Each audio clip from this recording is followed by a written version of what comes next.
Okay. First, I think there's one very key concept that regarding the pipeline latency and its throughput. Yeah. I take the following as very simple example. Let's say that you have a function that it takes T1 time to finish. So in order to have the pipeline, you need to partition the task, this function, into some sub-functions. Okay, in this example, you partition into 4 sub-functions.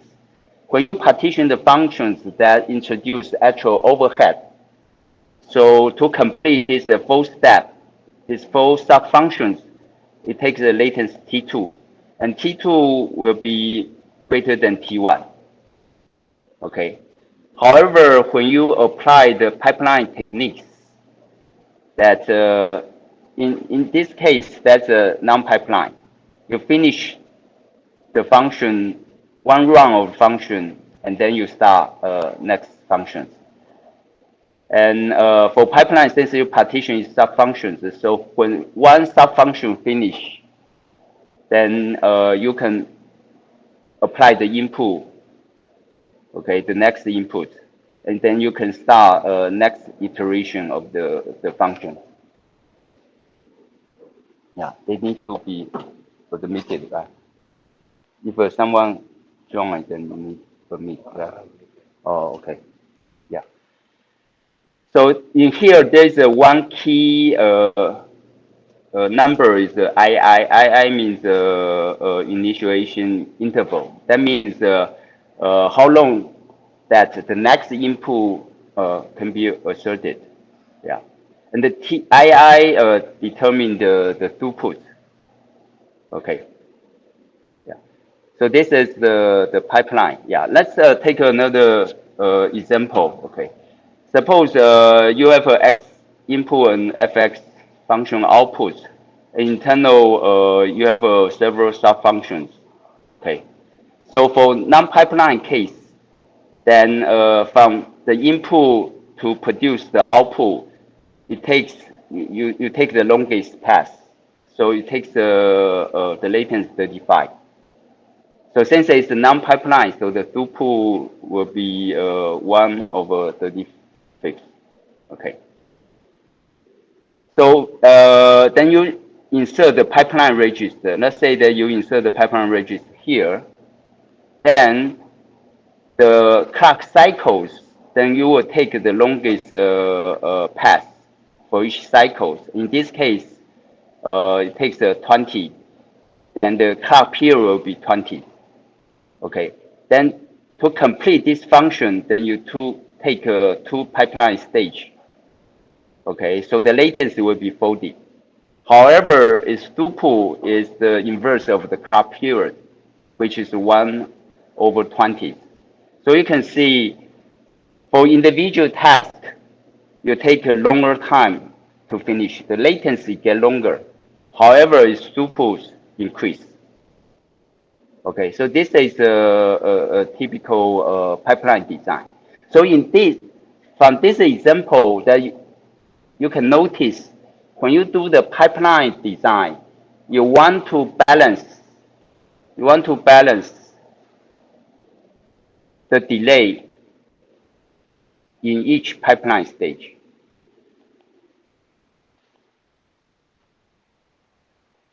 Okay, that's the key of the pipeline design. Okay, so let's take another example. I probably show here. Let's insert a new slide. Okay. Okay, let's say that you have a pipeline, for example, here. And here, for example, you take 6 nanoseconds to, that's the path delay from register to register. And next pipeline stage takes 12 nanoseconds. And in this case, can you have a clock age, clock period, the clock period 10? Can you do this? You cannot because the maximum, like this pipeline stage, it takes 12 nanoseconds. So the clock period has to be greater than 12 nanoseconds. Okay, in this case, some of the smart synthesis tools, they will try to move logic around. Okay, move certain logic, for example, in this pipeline stage to early stage. Okay, and but that's very complicated. Okay, so that's called retiming.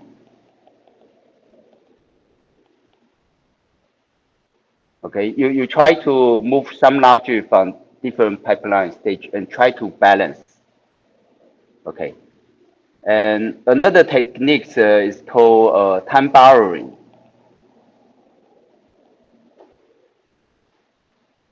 Okay, that means I should put 12 here, and that's 6. Okay, and for time borrowing techniques, normally it introduce latch. Okay, of course, we don't encourage latch design because latch design doesn't fall into standard AC design flow. Okay, for latch design, the timing check is much more complicated. Yeah. However, in my time, okay, we use latch a lot. I remember when early days I designed my DRAM controller. I use a lot of latch. Why? Because at that time the gate is quite slow, and using the latch, I often use the time borrowing. Okay, for example, in here, in this case, actually you can replace this flip-flop with a latch. Okay, let's say this is a clock. Okay, and the timing for each pipeline stage normally is from the rising edge of the clock to next rising edge of the clock. Okay, that's that much time allow for the pass, the delay pass. Okay, so when the middle one becomes a latch, then actually you borrow the time because for the latch, it actually latch at the falling edge. Okay, so you can borrow the time here. You can borrow half of the clock from the next pipeline stage. Okay, I don't know when you do the logic design, not sure you have learned the time borrowing, but at my age, we use a lot of time borrowing. Yeah, but once you use the time borrowing, then the timing check will be much more complicated. For example, if a middle one you change to a latch, so for this pipeline age, the maximum you will have 1.5 cycle. Okay. Yeah, but when you do this, you have to make sure because from this endpoint to this endpoint, that there are many passes. Some will long pass, some will short pass. So you have to make sure the short path, okay, doesn't short path cannot be too short. I have said that. Yeah. Otherwise, when you latch, then you latch the wrong value. Yeah. For long path, that you have a 1.5 cycle. For short path, okay, you have to make sure that also within this window. Otherwise, for those short paths, that you may run into problem. Okay. So in here, I want to say that when doing the pipeline design, you need to balance the workload at each pipeline stage. That give you the best performance. Yeah. If not, there are many techniques. I say 2 techniques. One is the retiming. Retiming means you move the task around different pipeline stage and try to balance them. Yeah. But by doing that, it's very, very complicated because the logic supposed to be done in this pipeline stage. Either you move back or move forward. That involve a lot of other control signal has to change. Yeah. So very error prone. And another one, simple one, using the time borrowing. Yeah. Okay. Okay. So for pipeline, I have to talk about the latency. Latency is the time between the start and finish your task, and throughput is within a given time. That's a number of tasks. Okay. So normally, people will think the throughput is the inverse of a latency. Okay, that's the only true if it's a non-pipeline case. Okay, and for if it is a pipeline, then the throughput is calculated in different way. Then it introduce the initiation interval. It is the number of clock between the new input example. Okay, and in this example, okay, let's say you have a pipeline that so next iteration can start after the II, that's the initial initiation interval. So let's say that you have a latency, if you have a latency t, okay, and then you have a n loop,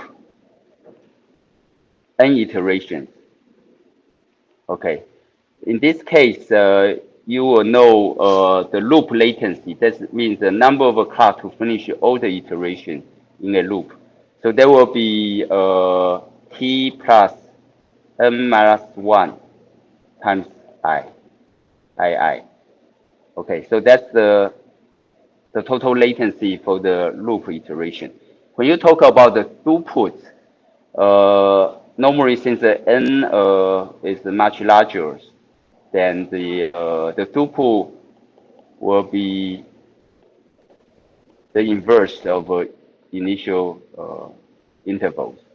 Okay, so this II is very critical to decide your performance, the throughput.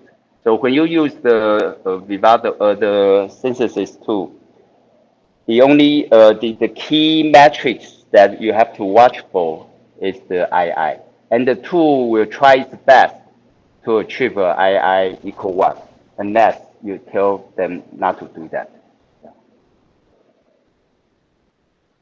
Okay, so in the design, some of the design they're concerned about latency. Some, I think most of the design will concern about throughput. Okay, that may not be always true. Depends on the traffic. Okay, if the traffic that's there's a lot of burst of request comes in, okay, definitely that you concern about throughput.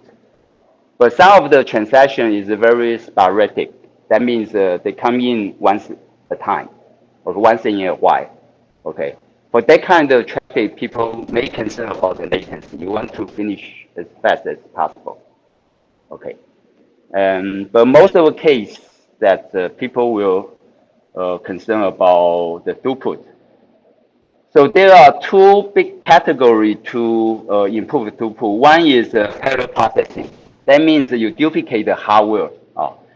That for loop, we use loop and roll. Okay, you simply duplicate the hardware and run the task in parallel, and that costs a lot hardware resource. So a smarter way is through a pipeline. Okay. In pipeline, there are two types of pipeline. Okay, one is a pipeline, one is a data flow. Then we're gonna cover both today. And the basic principle is you decompose the function into small stages and allocate separate hardware for each stage. Yeah, and in this case, for the pipeline, then the throughput depends on the II. Okay, in here, as introduced the difference between pipeline and data flow. Okay, this is case for pipeline. This is a case for data flow. Okay, for pipeline that you finish one sub function. Okay, and then you can take a next input for the next iteration. Okay. And for data flow, that the next you can see that the the next sub function can start.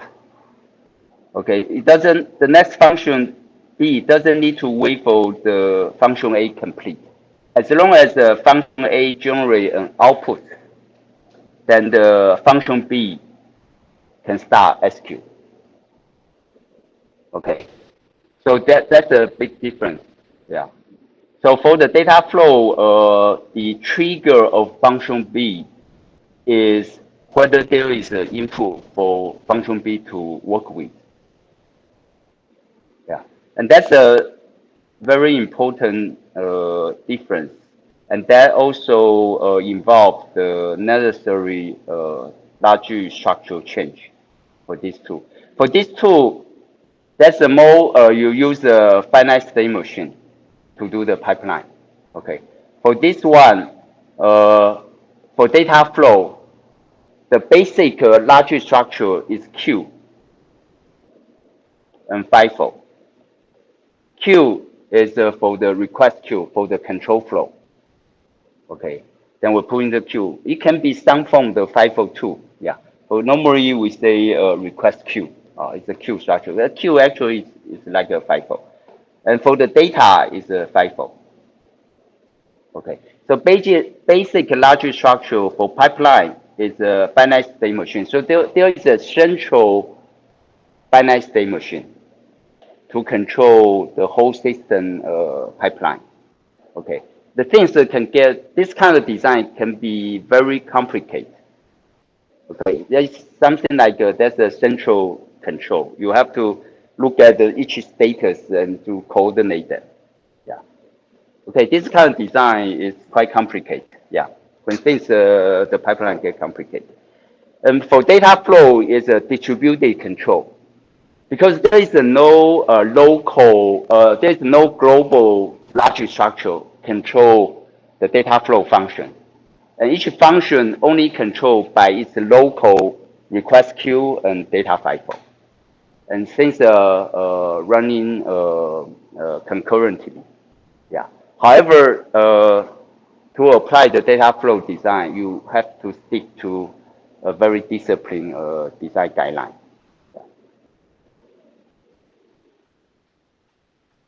Okay, let's talk about there are different levels of pipeline. Okay. From the very bottom is an individual operator. Okay, for operator, you can design a pipeline operator. For example, multiplier. Okay, and there are normally in the IP library they will provide different type of multiplier. Some is a non-pipeline multiplier. For that case, the resource will be smaller. Okay, and some provide a pipeline operator function. And for the pipeline one, they may have all different latency. Maybe I want 3 cycles of multiplier or 5 cycles multiplier. They have all different type of multiplier. So as you can imagine, the more pipeline of the multiplier, they can run higher speed. Okay, but it take a longer latency. Okay, and of course a larger resource. Yeah. So for AAHLS, when they do the synthesis and scheduling and timing optimization, they will in the library they have all the timing numbers for each function. They will pick. They have an internal algorithm to pick the right type of operator for you. And sometimes you can override its choice. Yeah. So that's an operator pipeline. And there's a loop level pipelining. That means you overlap successive loop iterations. Okay, that means you can start next iteration before the current iteration finishes. And the next level will be function pipeline. That means you overlay the function invocation. And at the system levels, that there can be a task level pipelining. That means you can have a multiple concurrent processes. So like a multi-threading programming. Yeah. Okay. So I will brief through each level of pipeline. For example, like operator pipeline. Yeah. In this example, it use the multiplier take 3 cycle, and it is a pipeline multi-cycle operation.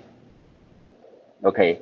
So in this example, so you will see that the multiplier, actually there is a single multiplier in the design, and it runs in a pipeline fashion. So it can take next operations after 1 cycle. Yeah. So this is operator pipeline. Yeah. So Xilinx multiplier IP that you can choose and select the number of pipeline stage you want.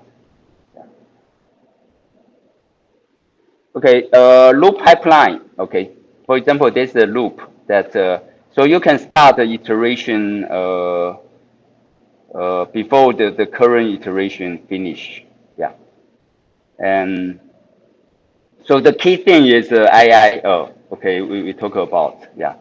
So in this case, then you will investigate each pipeline stage. For example, at this pipeline stage, that actually you have a 4 iteration running concurrently. Okay. Then you, in this case, you need 2 multiplier and 1 store and 1 row. Okay. So normally, when you do the loop pipeline, the difficulty you may likely running into is the resource limitation. For example, if I have only 1 multiplier and it is non-pipeline one, in this case, then you cannot achieve II equal 1. Okay, at least there will be 2. Yeah. And also, when you do the loop pipeline, there is a data dependency. Yeah. So in the later slides, I will illustrate different examples to show the data dependency and how to overcome the problem. Okay, so the next one is the function pipeline. Okay, this is the function, the FIR functions. Okay, so if this function is run in non-pipeline fashion, okay, the logic structure will look like that. So for each input, okay, for each x input, that it has to calculate, let's say n equals 10, okay. Then it takes 10 iterations to calculate 1 output. Okay. So if I want to pipeline this function, that means for this function, I want to start this function after 1 cycle. That means I want every cycle to feed 1 x value. Okay. So that also means you need to be able to produce 1 output every cycle. Every cycle you can produce 1 output. Okay. So if you want to pipeline this function, this is the pipeline version of this function.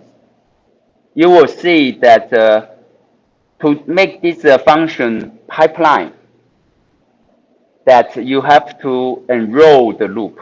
That means you need to run the operation in parallel in order to take 1 input every cycle and produce 1 output every cycle. Yeah. So if you want to make the function pipeline, there's a key thing is you need to enroll the internal loop of a function. Otherwise, you cannot do the pipeline. Yeah. Okay, next one is the task level pipeline. Yeah. Let's say that to complete a workload, it takes task A, B, C, D, E.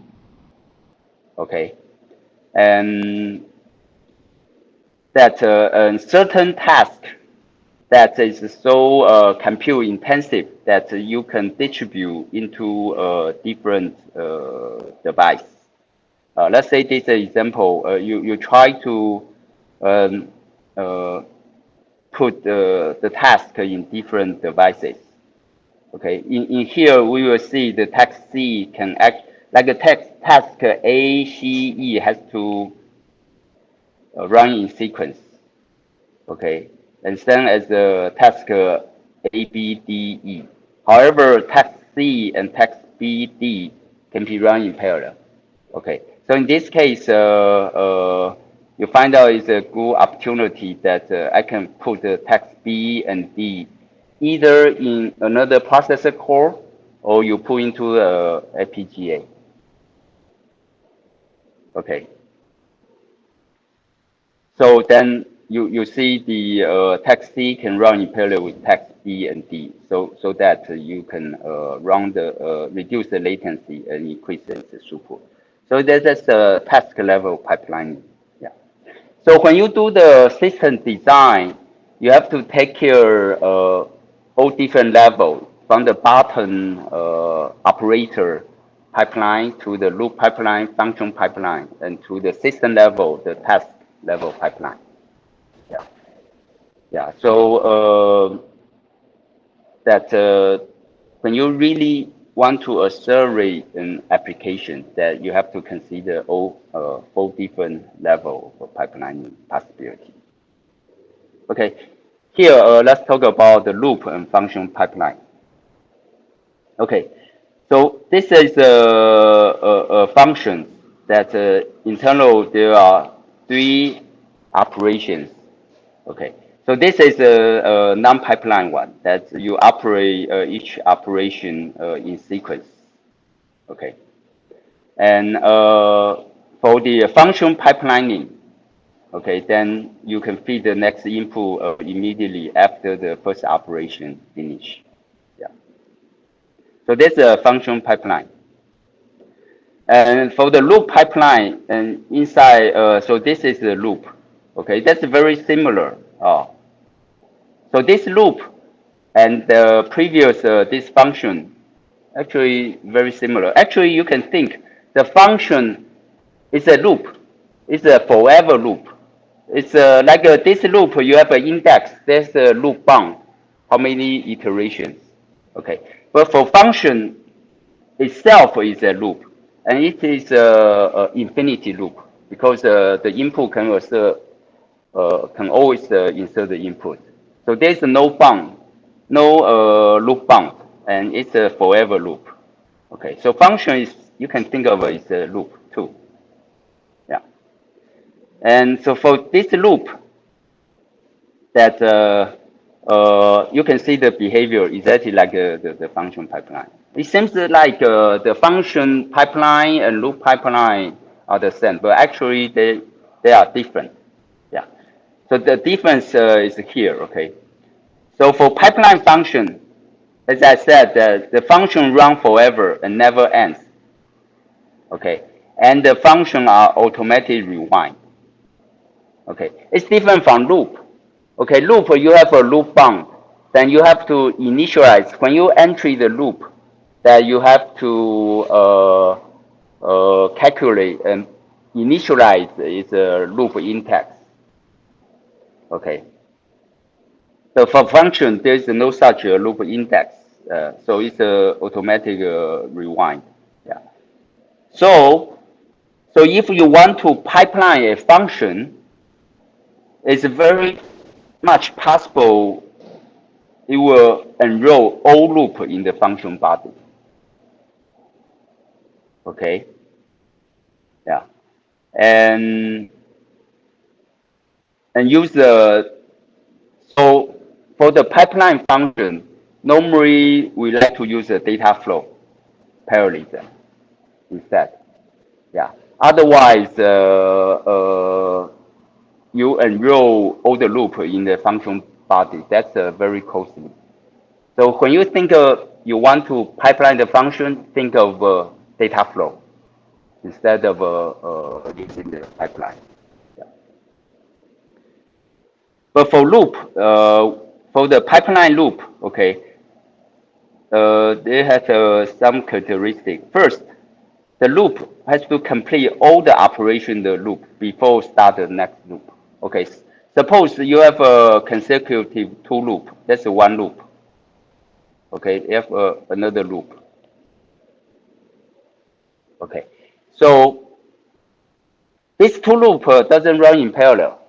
Okay, it runs in sequence. So this for loop have to complete. Okay, if this loop is the pipeline, that means you have to flush the finish till the last stage, the last data and the last stage.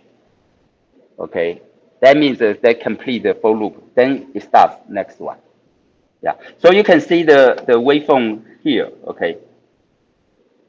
This is the case. You have a two loop. There's a one loop and the second loop. Okay. Yeah. And the second loop, you can think of a consecutive two loop, or you have a for loop, nested for loop.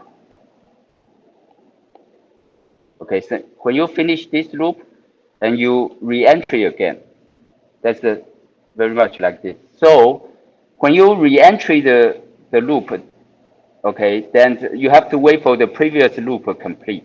So you have to run here the last stage before you can start the next loop. Okay, so there is a overhead here.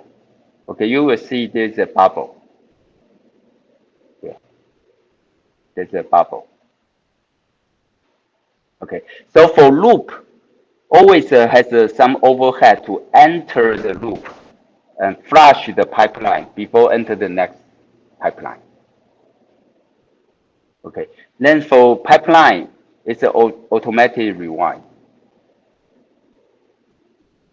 Okay, so keep in mind the difference between the pipeline function and pipeline loop. Yeah. But HLS provides some pragma to overcome the this bubble issue that we will introduce later.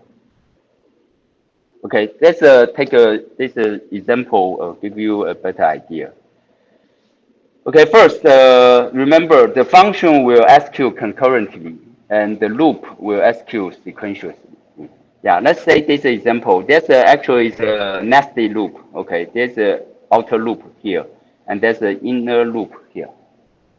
Okay, and when you use the pragma and row, okay, so for this case, the result will look like that's an outer loop.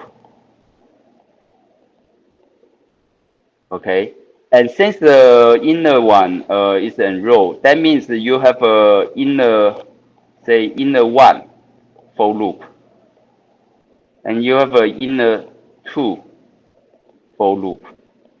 They actually duplicate. Okay, so when you do coding like this way, you have a sequence of a for loop. You have a sequence of a for loop. Yeah, and they will execute consecutively. Okay, so in this case, if we want to run the loop parallel, okay, then you need to change the code, put the loop into a function. Okay, right now I put the inner loop within a function, and then in here you use the function call.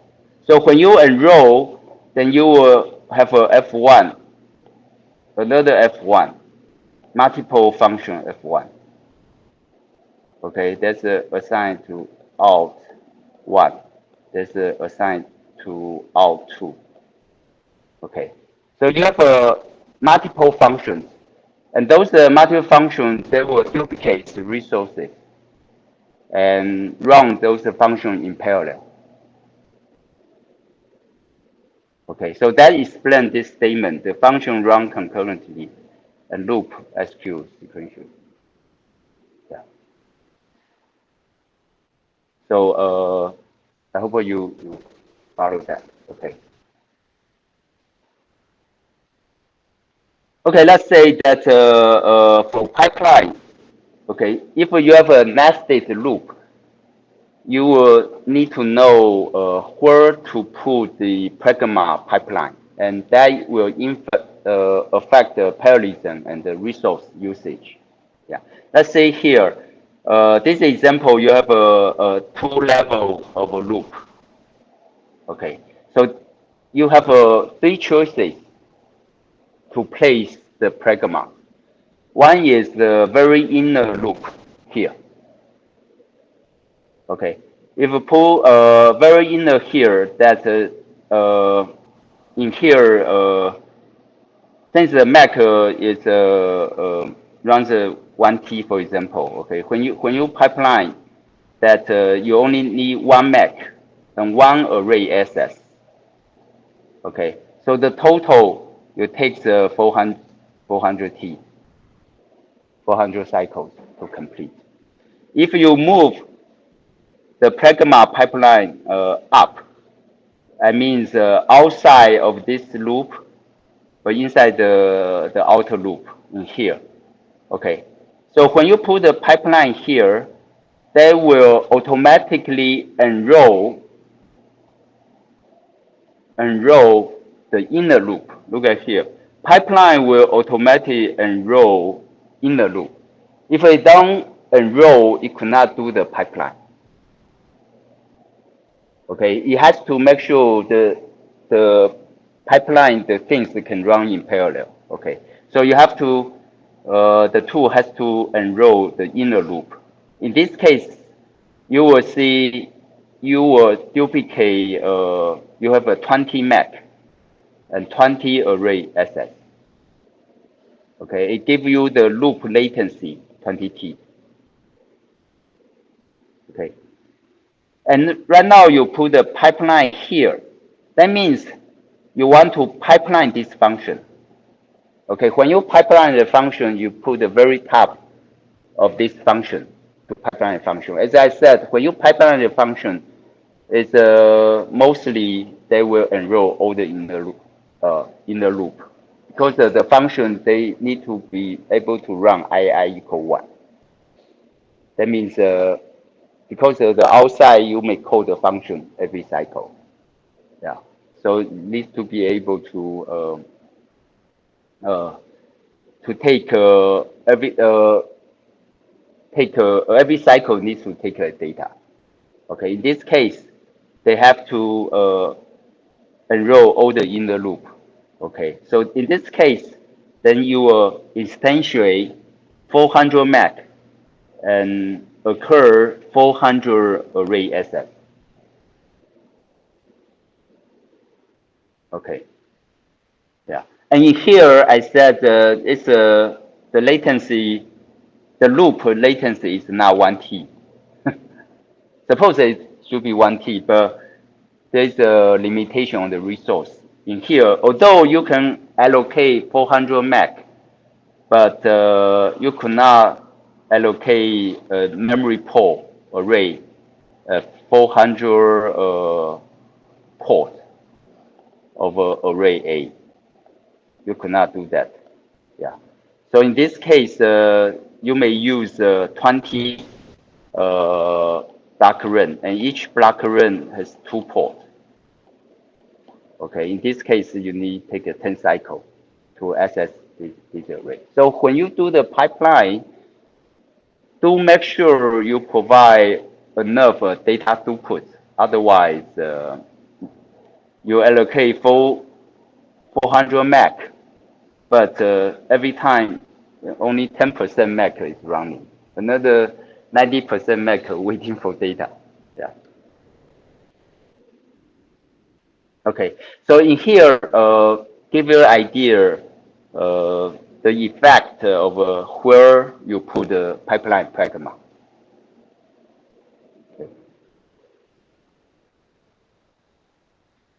Okay, let's go back, talk about the loop rewind. And we just mentioned the problem is when the loop enter and exit the loop, always take overhead.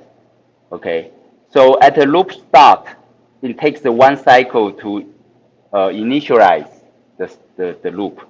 At the loop end, it has to flush or finish all the operation before next loop starts.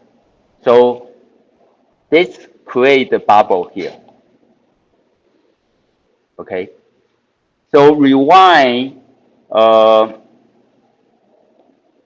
That's for rewind only for pipeline loops. Okay. And that will push the initialization of the statement before the start of a loop. Okay, so the initialization, that means the next loop, the index loop counter. For in this case, you can see you want to push this loop here, then the index, okay, the index variable, okay, let's say the index variable. There are certain constraints here, okay. In here, there's the thing here you have to pay very much attention. Let's say that in here you have to initialize I, the index, here at this cycle. So if your code use the index I at a later stage of pipeline, that will prevent the rewind that you can imagine, unless you have a two index variable, right? Yeah. Yeah. So for the rewind, since they initialize the index earlier, let's say here, but if you in your loop you use the index I to do some decision, for example, to do some decision at a later stage, can you do that? You cannot, because the I change. You will use the wrong index variable. Okay. Then, so that's one of the constraints that if you have a conditional statement and depend on certain context of the loop, that will prevent the rewinding. Okay. And we will see the example later. Yeah.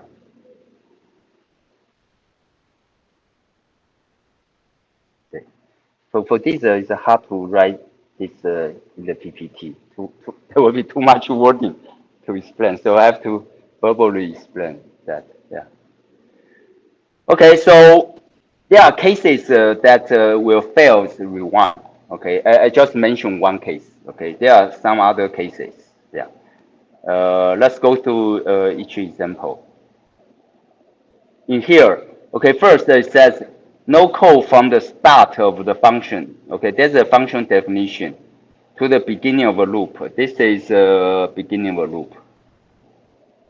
Okay, so this loop is a conditionally execute. Okay, in this case, if you have a conditional code here, then this loop could not be rewind, because sometimes it executes, sometimes it doesn't execute. That it cannot predict. It cannot predict. So you cannot always do the rewind. Yeah.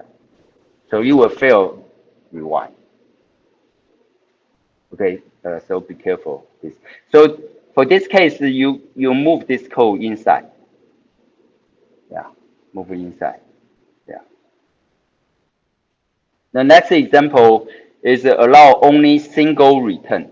For example, in this code, there are some people get used to this kind of coding. For different conditions, return different values. Okay, so there are multiple returns. Yeah. And in this case, you better change your code that you have a return value and only single return statement here. So you have to change your code.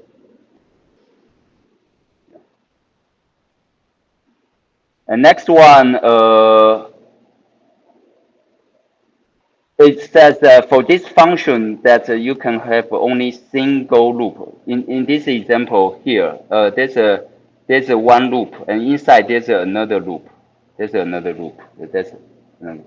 Yeah. In this case, this loop cannot do the rewind. This will fail. Okay. So in this case, you want to move this loop into separate function in order to do the loop rewind. Yeah. This is the first case, the conditional execution. Let's say this is a conditional execution. Yeah.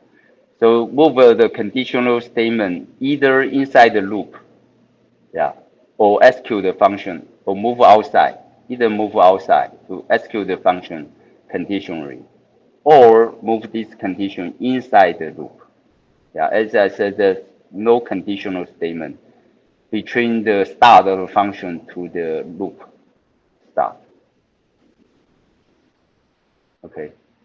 And the next one is it's basically it's a nested loop. Yeah, it doesn't like a nested loop. So another way is you try to flatten the inner loop. Yeah. So basically allows only single loop. Okay, let's talk about loop flush. Yeah. So as I say, for the loop there are two problems. Okay, one is you re-entry the loop, it take overhead. Okay. And so you want to move the initialization earlier, so that's the rewind. Another thing is the loop has to run to the end before the next loop starts.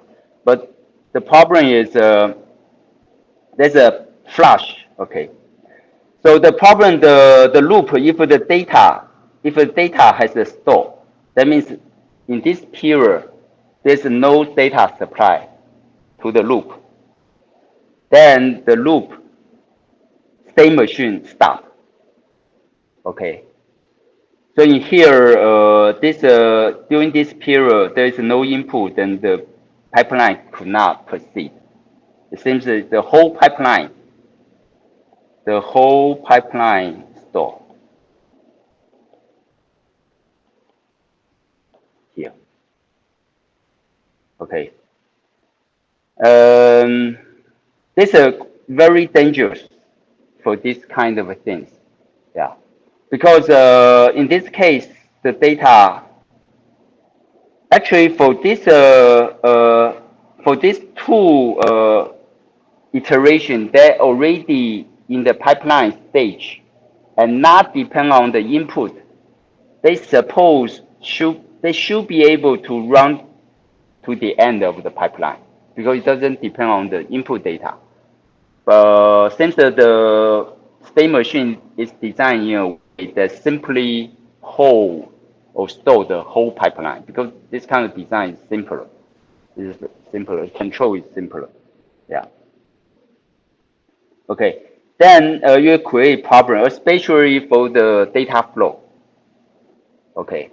For the data flow, you can imagine that the next data flow process could not stop because they could not generate the output from previous one. Yeah. And often they will deadlock. Okay. Suppose you have a sequence of a data flow. Each one starts when the previous one produced the data, and somehow the input data gets stored. No data comes in, and all the data flow region also stop because there's no data output, and that may create the deadlock for certain topology or structure. The data flow design may create a deadlock.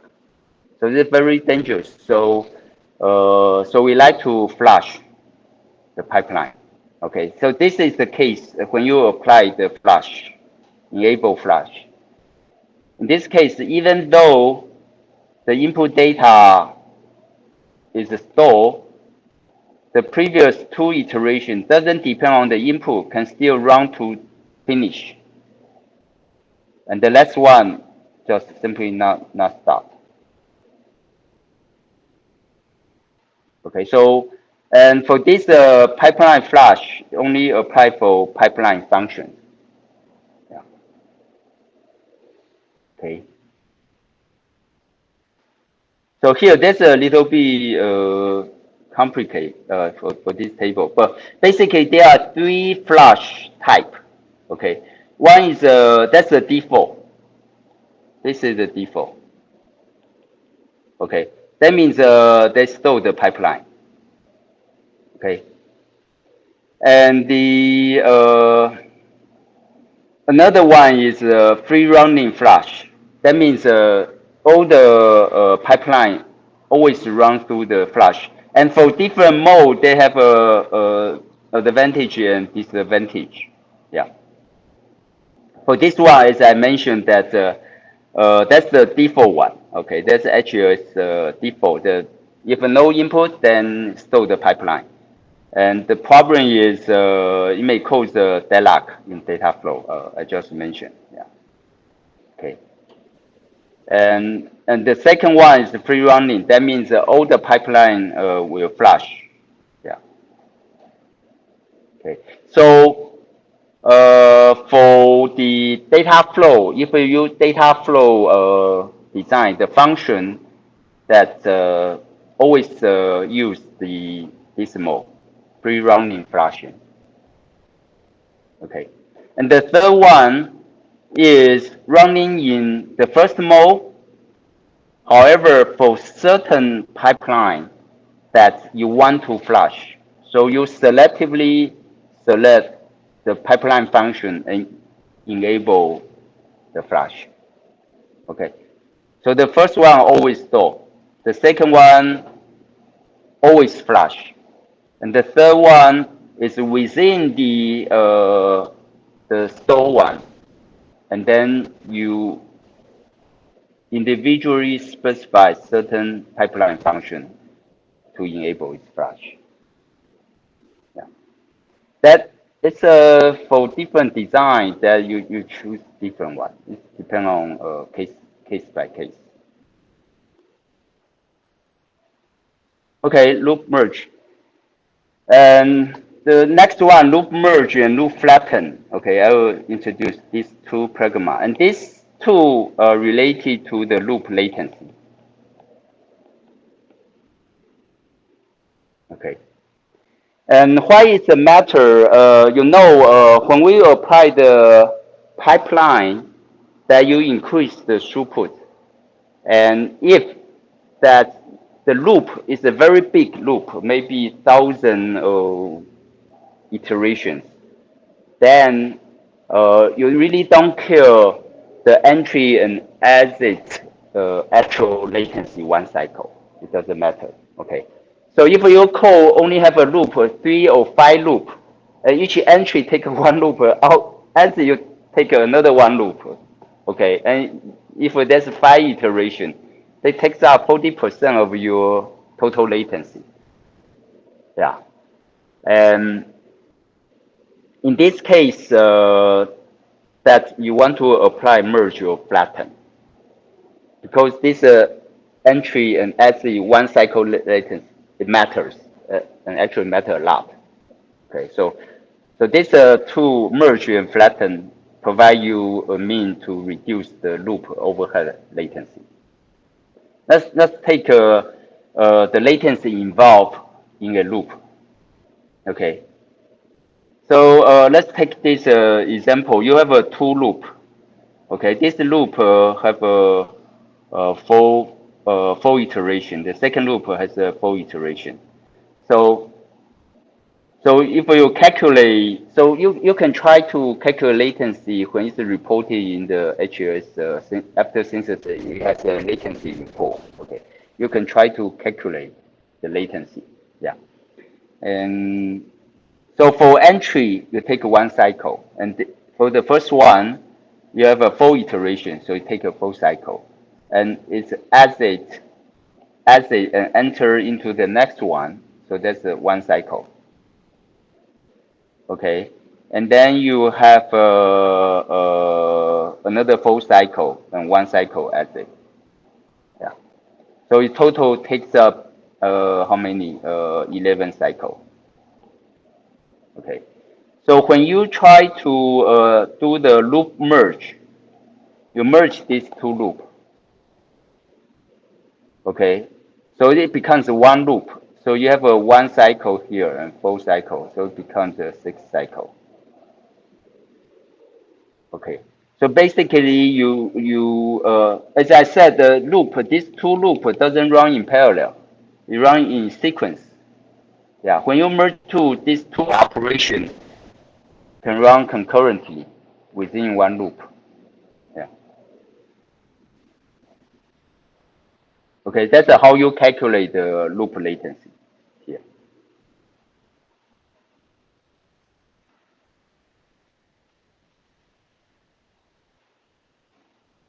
Okay, another way is loop merge.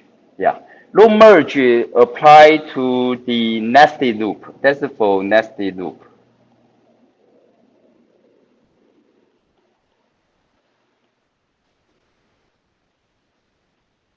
Oh, not nested loop. Flatten is nested loop. This loop merge is for the sequence of loop. Okay. So in this case, this for loop, you try to merge. Okay. So then when it's merged, then it becomes a one loop with the two operation from the two loop merged together. Yeah. And sometimes when you merge together, you can do further optimization. Yeah. For example, in here, actually the A output is not used. It's a temporary variable, so no need to really calculate AI. So actually become one iteration here. One operation. So when you do the loop merge, you not only uh, eliminate the loop latency, you also increase the chances for optimization. If you put into two loop, they cannot do the optimization combine these two loop. Yeah. Once you merge them, then these two you find opportunity to do the optimization. Yeah, it give you additional benefits.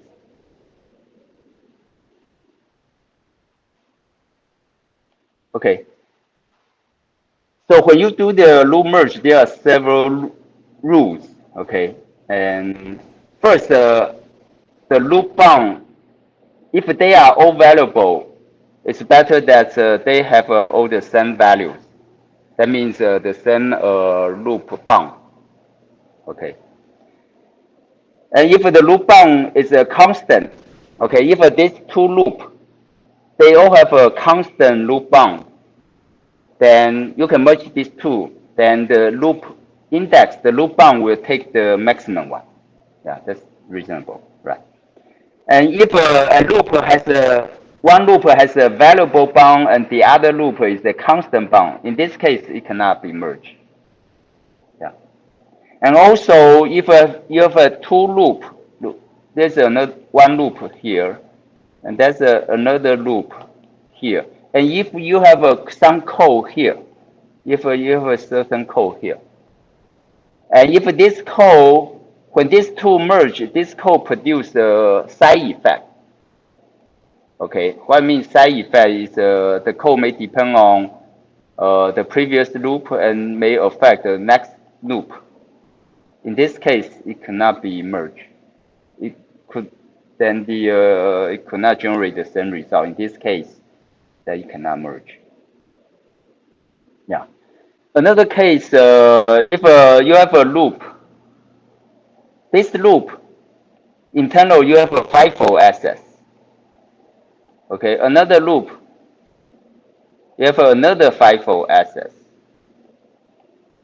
Okay, and unfortunately this the same FIFO. Okay, it's you cannot do the merge because once you merge these two operation on the FIFO, the order is not deterministic. Okay, the optimization process may change the order. If you remember, FIFO access has to first in and first out, has to be in strict sequence. The order matters a lot. Okay, so in this case, you cannot merge these two loops. Yeah, because simply no way to decide the FIFO order. Yeah. Okay, so that's the loop merge rule. Let's take an example. Okay, in this example, you can see there's a one loop here, another loop. If you want to, they satisfy all other conditions. However, there is a code between this loop, and this loop has a side effect. Yeah, because the H value depend on the A value here, and the H also affect the next loop. Yeah. So if a side effect, I think the AAHLS-NTU will decide whether it's a side effect and determine whether this two loop can be merged. Okay, another one is a loop cannot have a multiple exit condition. For example, here, this loop has a break. Yeah. Okay, this one loop here. There's another loop here. Okay, in here, this loop has a multiple exit condition. Yeah, in this case, it cannot handle, so we won't be able to merge these two loops. So these two cannot merge.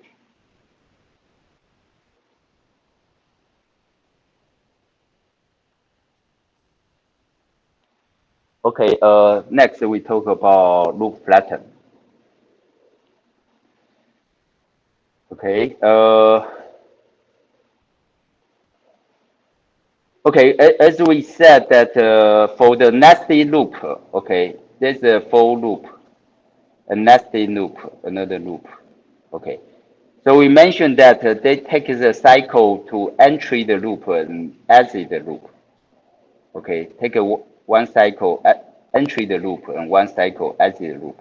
So if it's a nested loop, then for each outer loop, you have a two cycle overhead. Yeah. Sometimes we like to flatten this for loop to eliminate the loop entry and exit. So you will reduce the number of cycle for loop iteration, and you use the HS loop flatten. For example, in here, there's a nested loop, okay?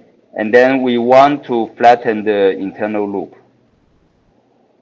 Once you flatten them, then of course, then you need to recalculate the I and Z value because this operation use the I and Z. When you flatten the index change, then yeah, here the HLS code will insert this code for you.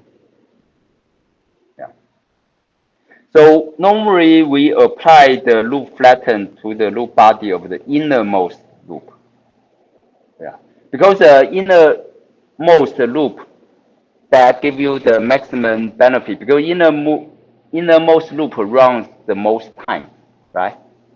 Yeah, so you save the most by flatten the innermost loop.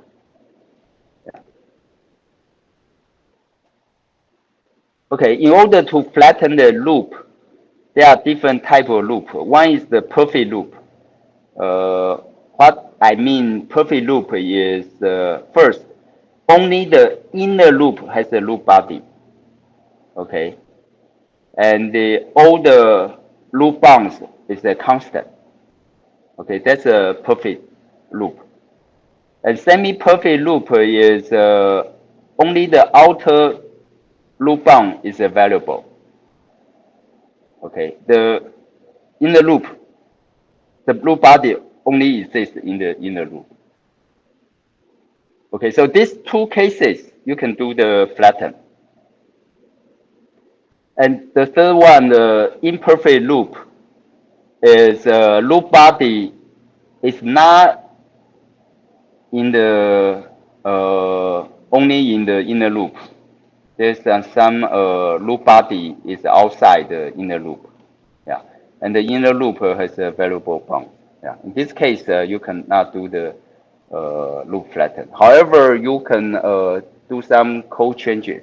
Yeah, for example, in here, you can try to restructure your code to, oh, I didn't have. You can structure your code to turn the imperfect loop into the perfect loop. For example, in here,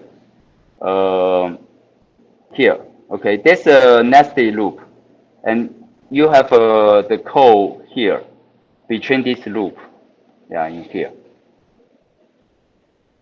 okay.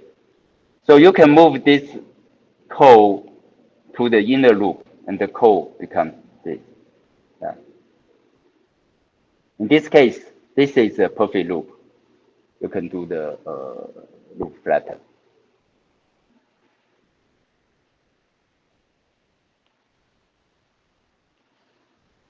Okay, let's try to do the exercise here. Okay. So in here, there are three loops here, loop 1, 2, and 4. And loop 2 has a nested loop.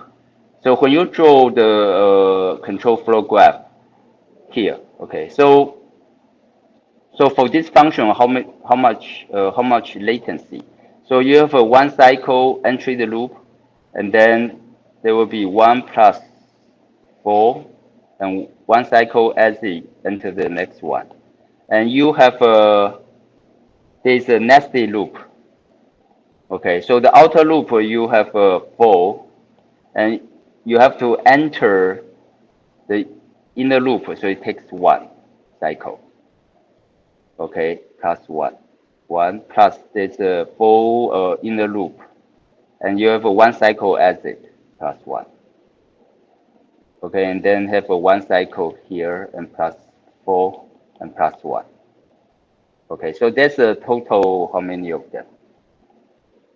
24, 4, 36.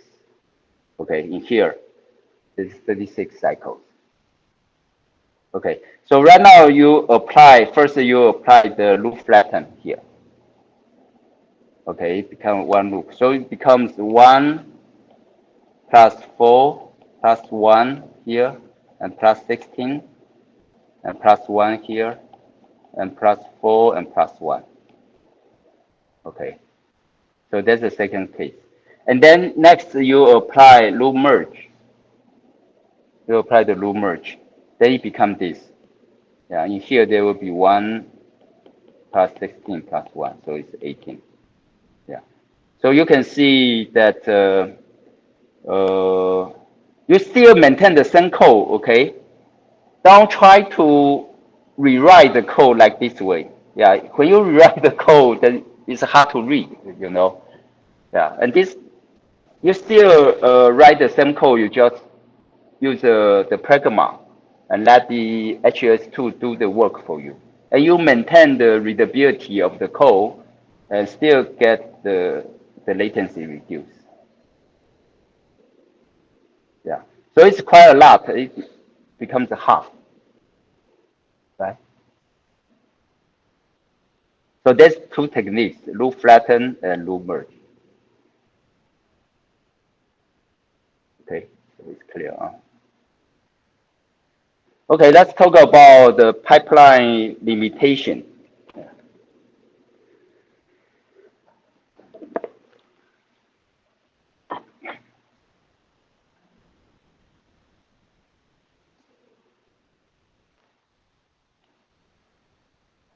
Okay, there are several issues to prevent pipeline. Okay, or that make it not quite efficient. Yeah. Then that's the cases here. Okay. First, if a loop is a valuable bound, AAHLS could not do the pipeline. Okay. Or if a data dependency, you can still do the pipeline. However, it's not quite efficient. That means you cannot achieve II equal 1. Okay, that's a data dependency issue. So one key is the data dependency. Another is a resource limitation. For example, I have only limited compute resource or the I/O bandwidth, especially that's the memory resource. Okay. Yeah, and this last two, you still can do the pipeline but due to the limitation of either the data dependency of the resource limitation that make the pipeline not, you could not achieve II equal 1. Yeah. Let's say the loop with available bound. Okay. One thing, if you remember that when you pipeline a loop that, or you want to pipeline a function that will enroll the inner loop. Okay. When you enroll something to create parallel hardware, you have to know at the compile time, you need to know it could not be available. Yeah. Because look, then you could not decide how much hardware resource can be allocated. For example, in this case, this is a loop. Okay. And this loop depends on width. But the width is actually an input argument. So for compiler, there's no way to decide what the width is. So in this case, you could not do this function pipeline. When you do the function pipeline, it has to enroll, but it doesn't know how much time the enroll factor. You could not decide. So this one failed the pipeline. Okay. So in this case, one thing you can do is you put the loop as a constant. As a constant. And inside the loop, you do a conditional check. That's one thing you can do. So in this case, you have to make sure the n must big enough.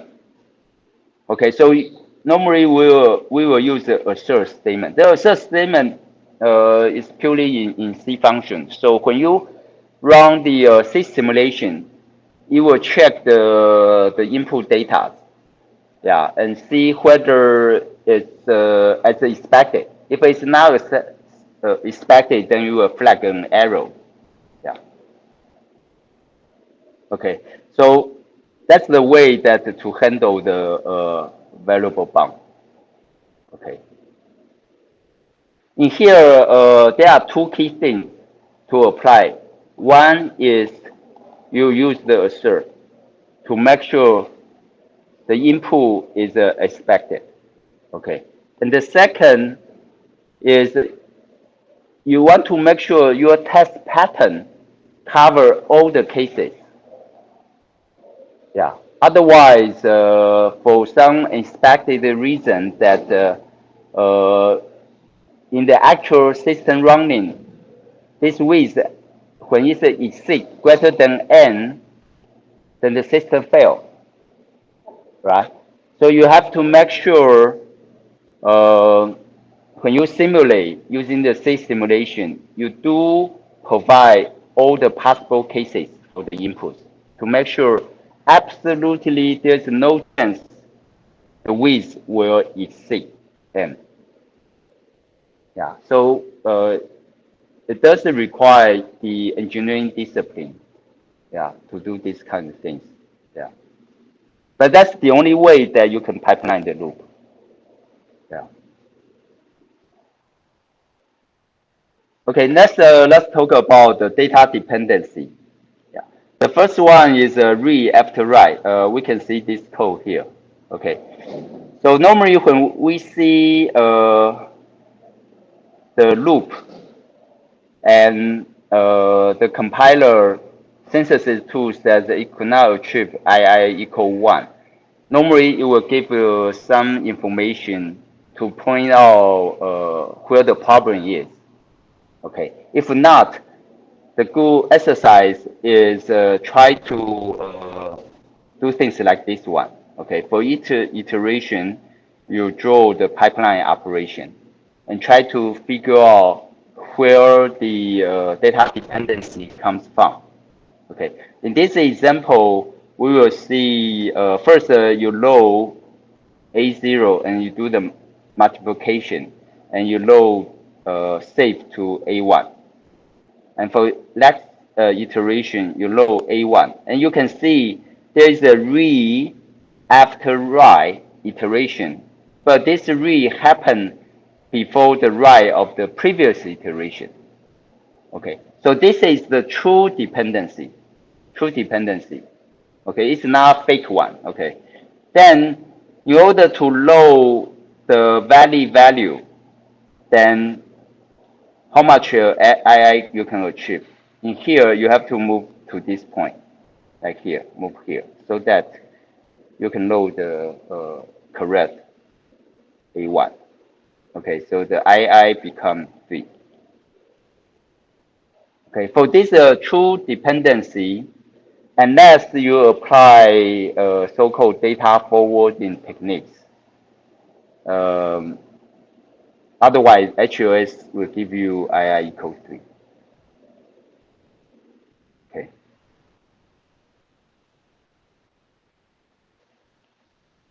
Let's take a look of the next one, the write after read. Okay.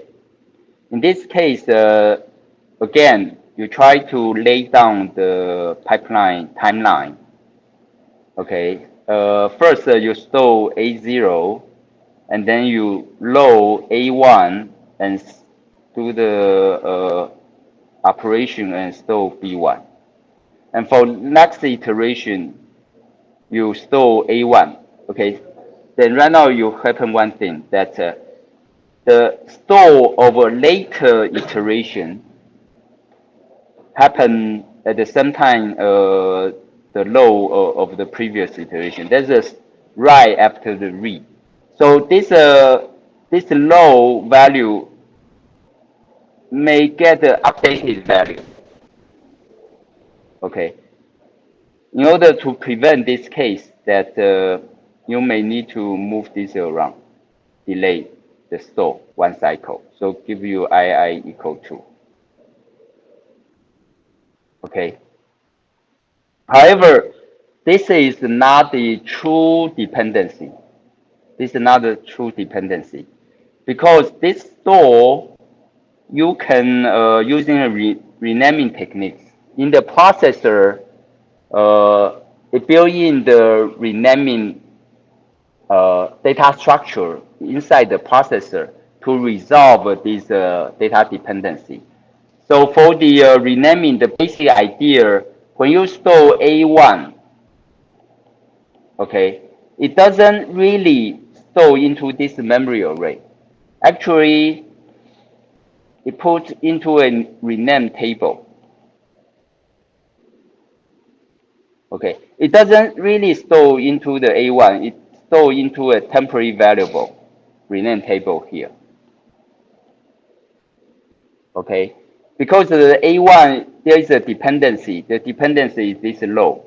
Okay, this table has a dependency flag. There's a dependency flag here. Then you find out the A1 actually there's a previous read here. Then it doesn't really store to the A array. It doesn't really store here. It store into a renaming table. There's a renaming table here. And then when this flag, the read already finish, then it store into the actual memory array. Okay, so this is the techniques of register renaming. The basic concept is like this one. Okay, so you know the renaming techniques, then you can resolve this data dependency by restructuring your code, the C code. You can save this store in a temporary, so the coding will like this store operation. For example, this store, you actually save into the temp variable. Okay, and then you calculate that you only need to delay one cycle. This low will be resolved. Okay, and then you first you put into the temp. Okay, then you put the temp O value save into the AI, and then you actually save it. You delay one cycle, so you put this save into a register, Okay, let it delay one cycle before you write to the DRAM. Okay, that's how you rewrite your C code. Yeah, basically you apply the same renaming idea. Okay, so this again this one write after write. Okay, for this example, when you lay down the pipeline timing, you will find out here. Okay, so this latest iteration may be override by the previous iteration. So the content of a B array is not updated. The updated one should be this one. However, it's been override by the previous iteration, so it's wrong one. Okay. So in this case, you can also use the renaming to make this write in sequence. Basically, you delay this write to the later stage, but you don't stall the pipeline. The pipeline is still running. Then this stall simply pull into, for example, you pull into a FIFO. Okay, you don't actually write to the B3. You actually write that's a iteration 1, iteration 2, iteration 3, and that's a B3 value. Okay, so when you can actually write to the B array, depend on certain dependency. Maybe you simply delay. For example, you want to delay to here, that 2 cycle. So you pull the right. So the way you resolve it is the store B array. The store B array. You don't actually store into the B array. Okay. You actually store into a FIFO. Okay. Actually store into the FIFO. Okay. This FIFO you calculate for this B3. Okay. That's you have to move here 2 cycle later. Okay, calculate 2 cycle later. So the FIFO may be just 2 level. Okay, 2 level because you want to delay 2 cycle to write to the B array. Okay. So in that case, the write will be that's a renaming table, but make it more complicated because for the same B3 in the renaming table you have 2 entry. Okay, when it's resolved, then you push into the B array. So the better way to implement that, you create a 2-level FIFO. So give you delay 2T before it's really appear in the B array. Yeah. So in here, there are many ways to implement that. Okay. So the key thing is you need to be aware of this kind of a data dependency, and then figure out a way, a design structure to resolve the timing or the data dependency. Yeah.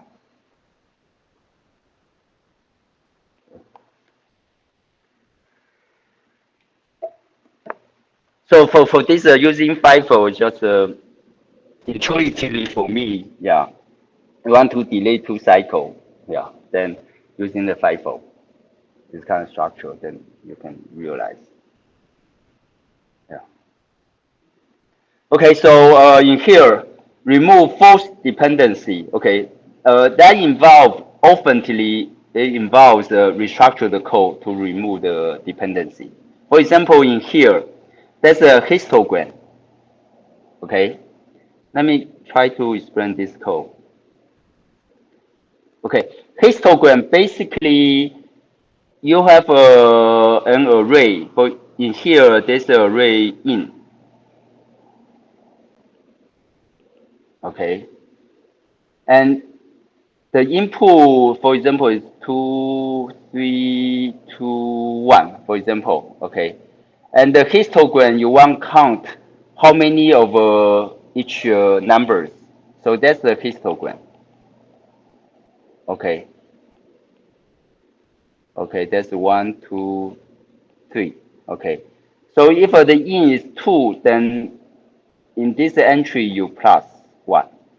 And that's 3, then at this entry you plus 1. Okay, and 2, and then you plus 1 again. And 1 here, you plus 1. So eventually, you find out you have a 1, 1, and you have a 2, 2, and you have a 1, 3, 1, 3. Okay, so that's the way you calculate the histogram. So the code will look like here. Okay, first you get the in, and then look at the value. Okay, and then you try to get the history table with the index value and increment 1 and save it. Yeah. And for next iteration, you may get the same value. Okay. Okay. And then this same value, if it is a pipeline, if it's a pipeline, then you will see that when you read if the first pipeline you load, say load in, okay, and the next stage you load the histogram, okay, and then you do the addition, and then you store the histogram. The last iteration, let's say here, and you load the in, and then you load the histogram, and you find out this 2 in has the same value. That means this low histogram will be depend on the store histogram of a previous iteration. Okay, so there's a dependency here. Okay, so how do you because yeah, there's basically the consecutive the input has the same value, then you get access the histogram, the same entry in immediately next iteration. So actually, before you save the previous histogram, you read it. Yeah, that's a problem. That's a read after write dependency. Okay, in this case, then you restructure the code like this way. Okay, so for this case, basic idea is you don't save this memory entry because you predict you actually save in a temp variable. You save into a temp variable. If the next iteration is the same as the previous, you also keep the old value. Keep the previous iteration old value. If the next iteration is the same as the previous value, then you don't fetch from the histogram. You actually get the value from temp and plus 1. Okay, so that's the basic idea. So if you look at this code, if the old value is same as the current iteration value, okay, you add the accumulation, okay, and then you save to the old one. Yeah. Otherwise, it's different. Then you can save it. Yeah, and then increment the accumulation. Yeah. So when you restructure the code, actually you resolve this dependency here. But the HLS2, they cannot read this one. They cannot read this one. Okay. So it still think there is still a real wrong dependency. Okay, HLS code is not that smart. In this case, you use this pragma to tell HLS forget this dependency. Okay, and then do the pipeline. Yeah, and don't limit it by this real wrong right dependency because your code already resolved it. Okay.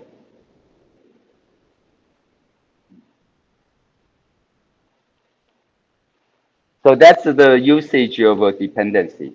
Okay, you specify the variable until what is the type of dependency. Yeah, and say the dependent is true or false. Yeah. So this is simply human try to complement the efficiency of a HLS compiler. Okay, let's talk about the resource limitation. The one here is recurrency. Yeah, that's due to first look at the resource limitation. Resource limitation mostly from two ways. One is limited by the memory port. One is limited by operator function you have. Like this example, okay, you need to have a two multiplication or a pipeline multiplication, and you need to have a memory port that can do the store and load at the same time. Yeah. Okay. The recurrency, that's the dependent, like this after write dependency. So that we already uh, see this case in previous slide. Yeah. So let's talk about data forwarding techniques. So when you do the processor design, we use the data forwarding techniques a lot. Okay. So normally that's the processor pipeline stage.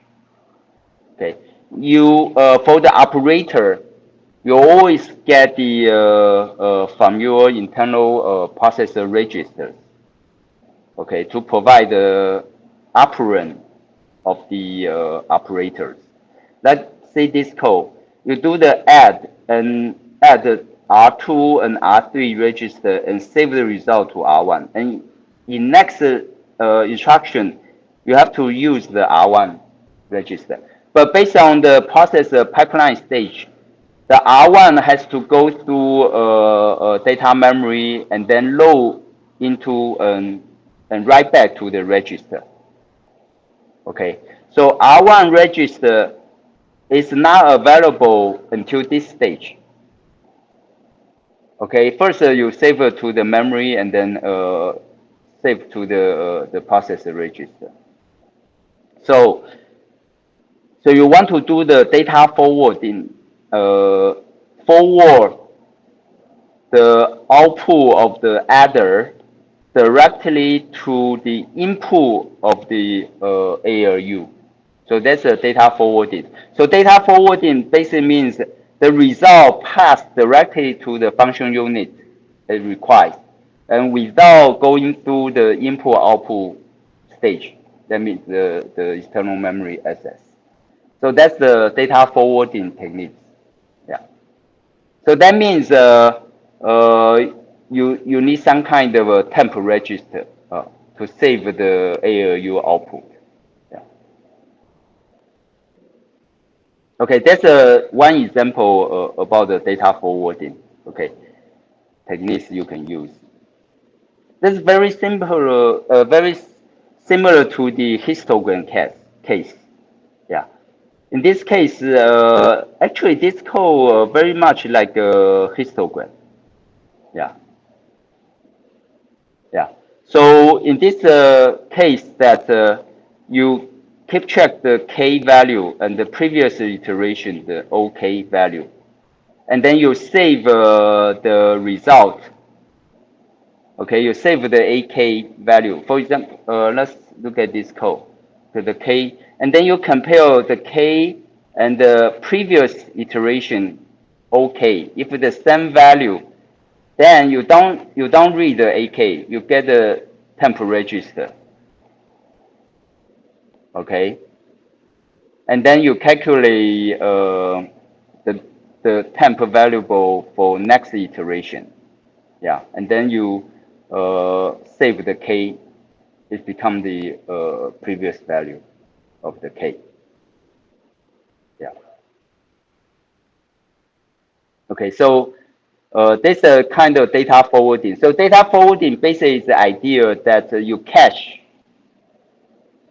okay, you cache some temp variable, okay, for internal cache, so that for next iteration, you don't actually to read from the memory. You use the internal cache value. Okay. Okay. Yeah. So this is the data forwarding techniques. Yeah. To resolve the read after write dependency.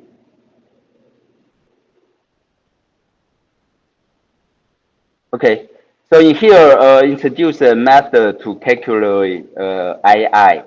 So for pipeline throughput rate, there are basically two limitation. One is the resource limitation. The second is the data dependency.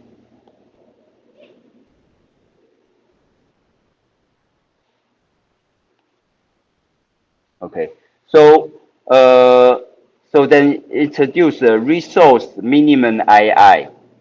Okay, then so if that's the number of operation you have, and you provide that much resource, so the II limitation due to the resource limitation will be this simple equation here. Okay, how many operation you need and divide how many resource you provide. Okay. The next limitation is the recurrency, that the data dependency. In this case, then you have to look at the control graph here. Okay.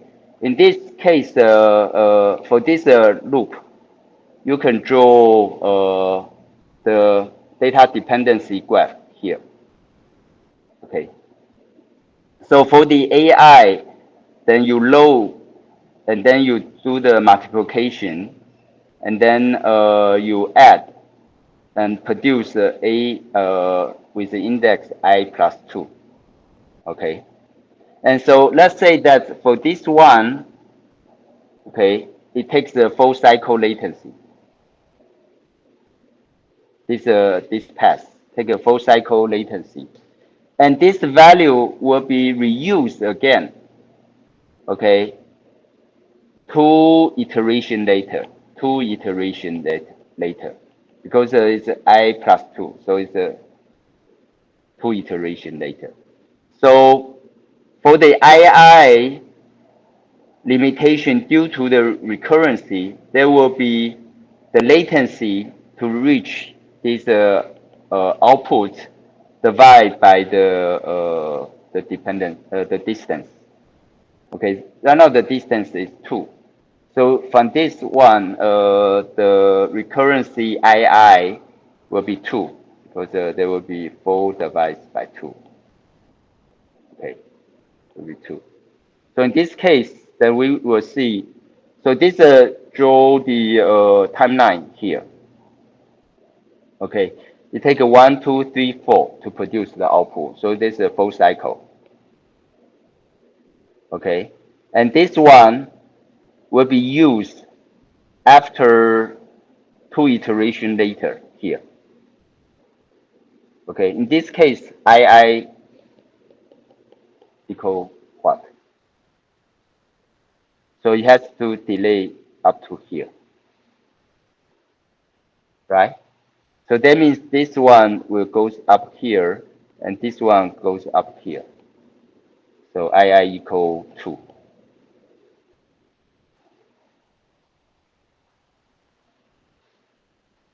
Okay, so that's the equation to calculate the II.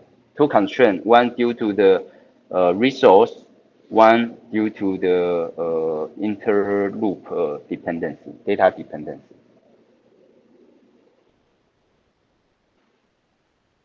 So you understand? Yeah. Okay. And the next one is enroll. Okay. Let's let's look at this. The very simple one here. Okay.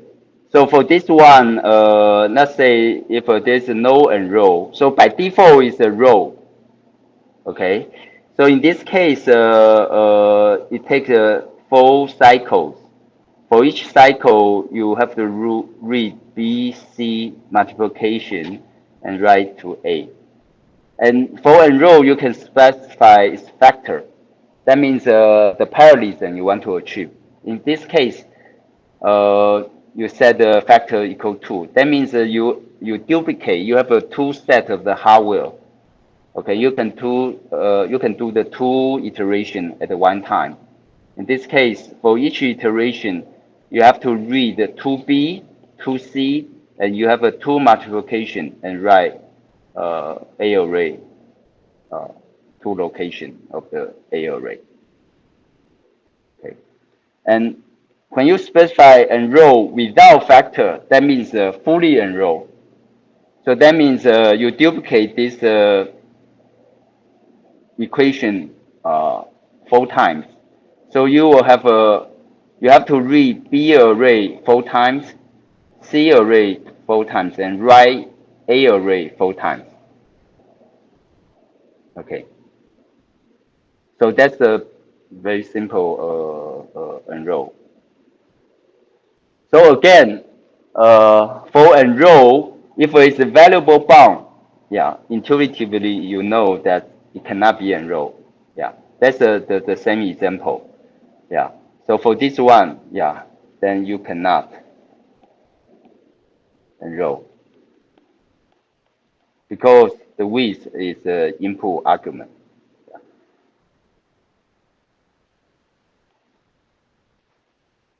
Okay. And then uh, okay, so for example, for the the n can be a Markov. Okay.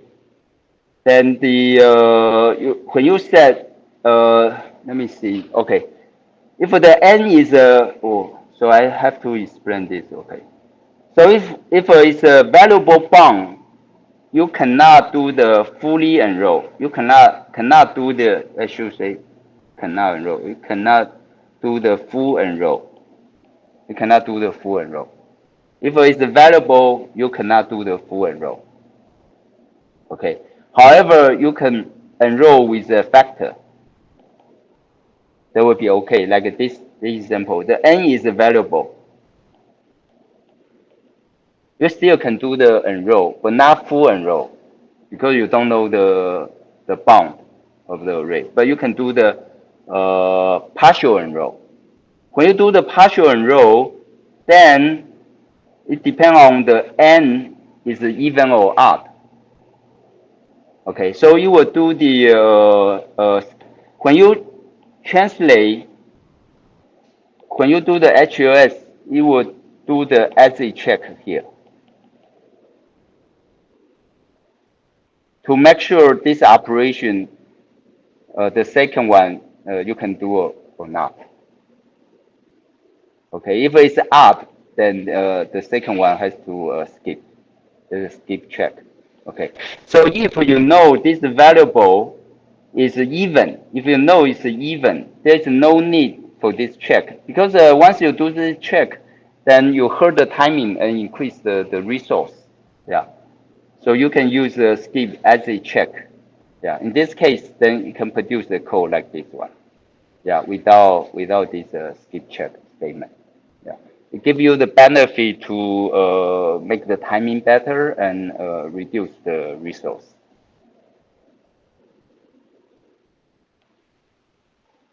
Okay, another one is a row with region. Okay, in here that when you put the row with the region, then you will enroll all the loop in this region. However, it will not enroll the upper one. You will not enroll this one. In here, you only enroll the loop 2 and loop 3. Yeah. That's the use of enroll region. Yes. Okay. So this is the last slide for the pipeline. Yeah. So we already explained that. So basically the question is which pipeline design will you choose? Yeah. As a reasonable designer. Okay. So A, B, C, which one would you choose to put the HLS pipeline pragma?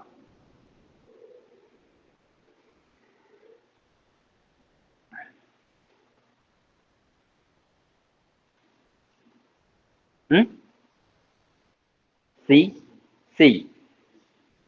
You will choose C? Can you explain your reason?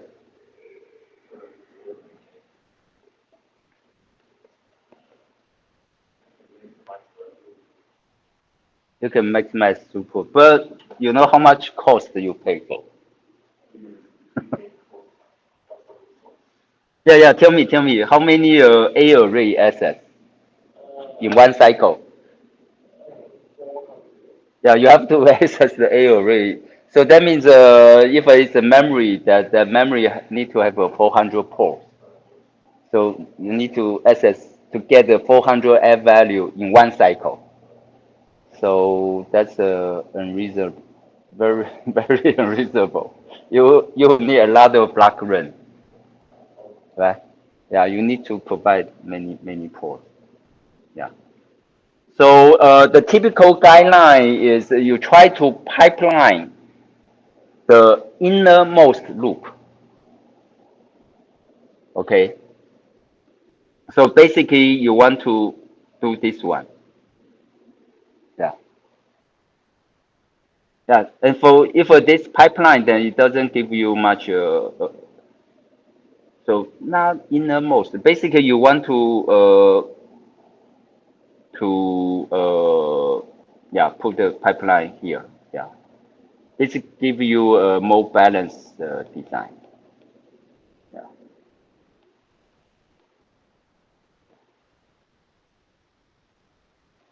Okay. Yeah. Actually, yeah, that's always depends on your design target. Yeah. The good thing is to use the HLS, you can very easy to modify the pragma and give you different design space. Yeah. In here, you can achieve a design with a very minimum hardware. Okay. And in here, give you a much better throughput with affordable hardware resource. And here, give you the maximum throughput, but you have to pay for a lot of cost. Yeah. So all depend on where you put this pragma. Yeah, and you still have the same source code. Yeah. Okay. So this ends of the pipeline. Yeah.